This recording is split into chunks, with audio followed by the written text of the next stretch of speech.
My pear-almond tart is basically three components. The first component is a poached pear, and there's a recipe for a poaching liquid there made with corn syrup, sugar, lemon, white wine, cinnamon, orange juice. And you make that and you poach the pears in that. That's the first component. Second component is an almond filling, which is like a frangipane filling.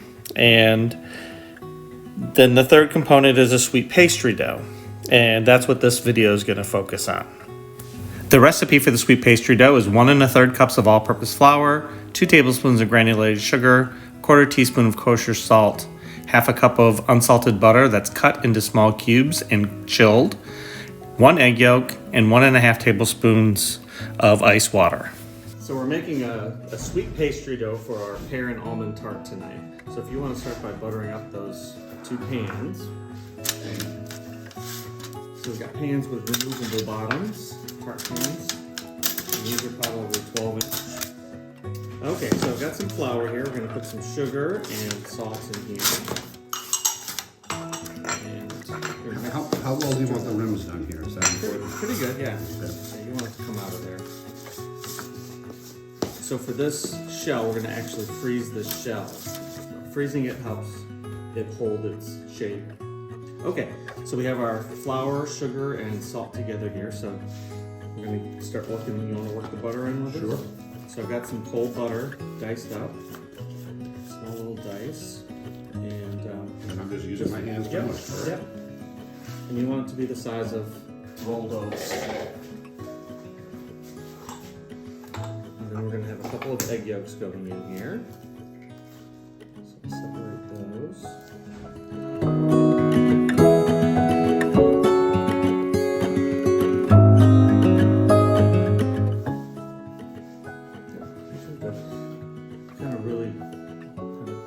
Squeeze the butter to get it into more flakes, small flakes. A bigger bowl would be helpful. Let me just get in there and see what we got. Pretty good. See how it's starting to feel. And that just, yeah, exactly. It makes it more flaky. The crust when there's little pieces of butter in there still, little flakes. But you don't want too big a chunks. Work that a little bit more, a minute, and we'll be ready to go.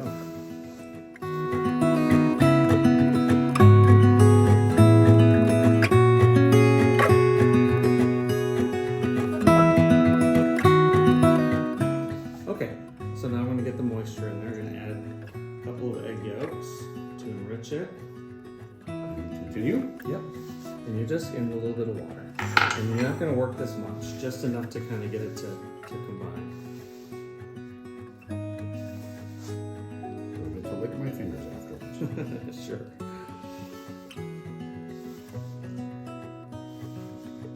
So with a dough like this, you don't want to develop that gluten. You want to just barely work it to get it together. Just like you're doing. You should be able to move your hands up a little bit. Just feel it. See how it's just coming together? That's what you want.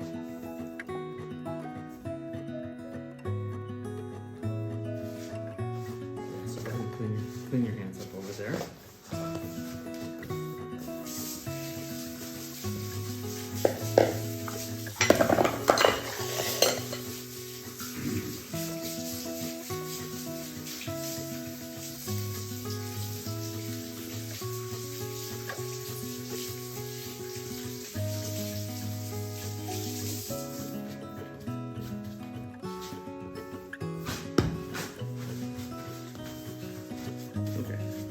See how it just came together in a ball? Mm-hmm. So we're going to make 2 crusts with this.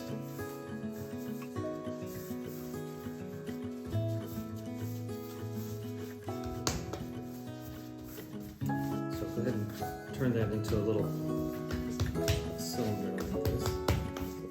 Cake.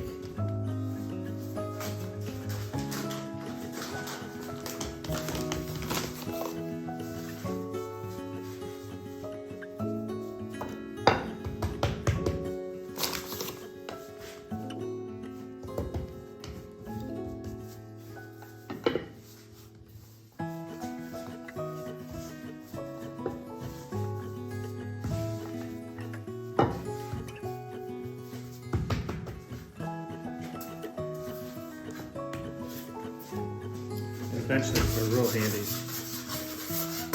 for this.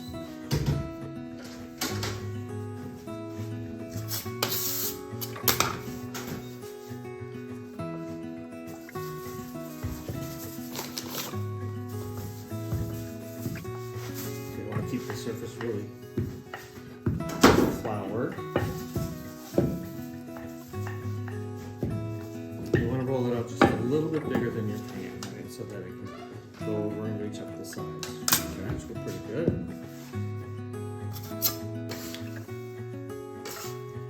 Perfectly round is not necessary. No.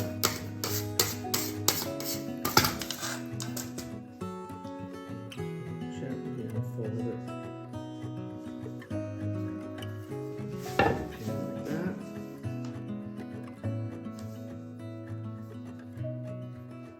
And perfection's not important, not completely necessary. You can patch this pretty well with a sweet crust like this. It's pretty forgiving.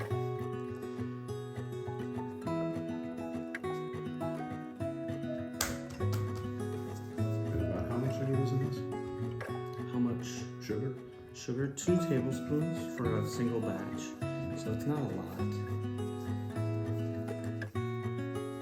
And what I like to do is just work it around. I like to have, I don't like a tapered edge where it comes up like this. I like to even take a little of the pastry and push it back in so that you get a nice firm edge up on the top. Okay. Helps give it strength. So that when you cut it, it doesn't fall apart. So just push that back in, push it against the edge.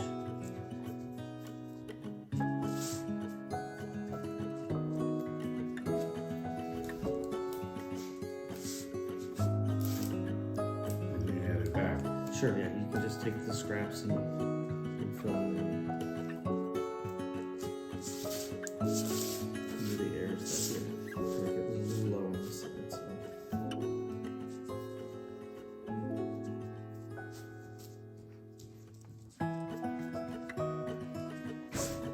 And with the sugar in there, it's a little more forgiving than a regular pie crust.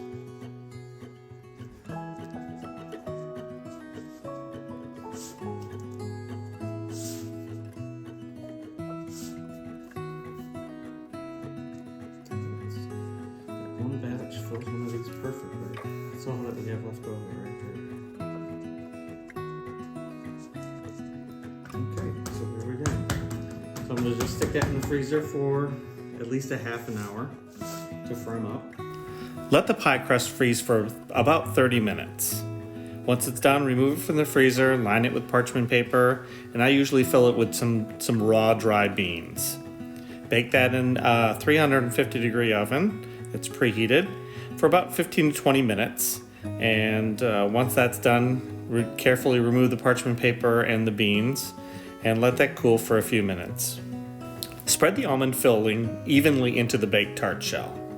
Slice the pears into 1/8-inch slices, keeping them together, and gently fan the pears and place them decoratively onto the almond filling. The tarts are then baked in that 350 degree oven for about 45 minutes or until the filling is puffed up and golden. Cool the tart, slice it, and serve it. Hopefully you enjoyed this video and are inspired to recreate it at home. Make sure you hit the subscribe button below, and I would appreciate a thumbs up if you liked it. Comment below if you have any suggestions or requests for future videos. Check out my website at chefmichaelsalmon.com for recipes, my online store with links to my favorite tools and ingredients, and information on my 2 cookbooks.